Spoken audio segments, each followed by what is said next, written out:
Tonight, demanding transparency, relatives of the man critically injured in Dewey Park last week after exchanging gunfire with officers believe Omaha police are withholding information. Good evening, I'm Craig DeGrelli. And I'm Jennifer Griswold. Their biggest question, why did police fire a dozen gunshots, hitting him at least 6 times? Reporter Nick Starling has the story only on 3. It's been just over a week since 20-year-old Monroe Evans III, or his family calls him Trey, was shot several times after an altercation with police.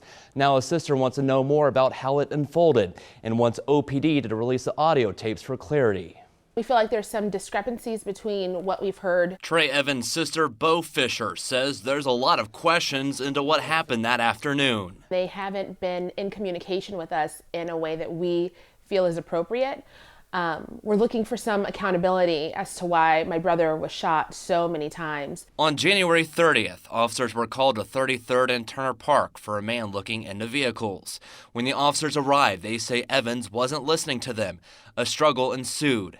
Evans pulled a gun and shot Officer Joel Schillerberg in the leg. Both Schillerberg and another officer fired 12 shots. But from what transpired between him searching in cars and him being shot at 12 times, and 9 of those bullets hitting him, this is a big question that we have. How did it go from here to here? Fisher says while they aren't arguing his innocence, they just want to know the full story. This isn't about vindicating him. It is about getting to the bottom of the facts and having that accountability for our peace of mind.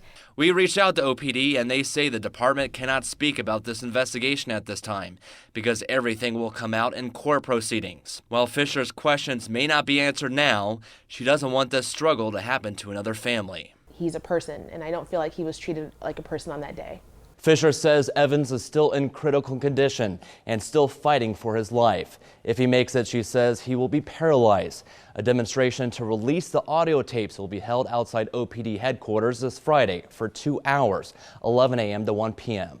Reporting in studio, Nick Starling, KMTV Action 3 News. 1 week ago today, the Omaha Police Department released its report on the shooting, including interviews with officers Jill Schillerberg and Matthew Skradsky. The officers tracked down Evans because he matched the description of a guy looking into cars and pulling on door handles in the Dewey Park area. According to the officers' account, Evans refused to comply with their orders. They managed to get one hand in cuffs, but Evans pulled a gun with his free hand, fell to the ground, and fired a gunshot at Officer Schillerberg, grazing her leg.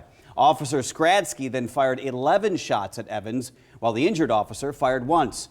Bullets hit Evans in the chest, arms, and legs. This is a picture of the gun recovered from the scene. Chief Todd Schmaderer said the officers were justified in their use of deadly force.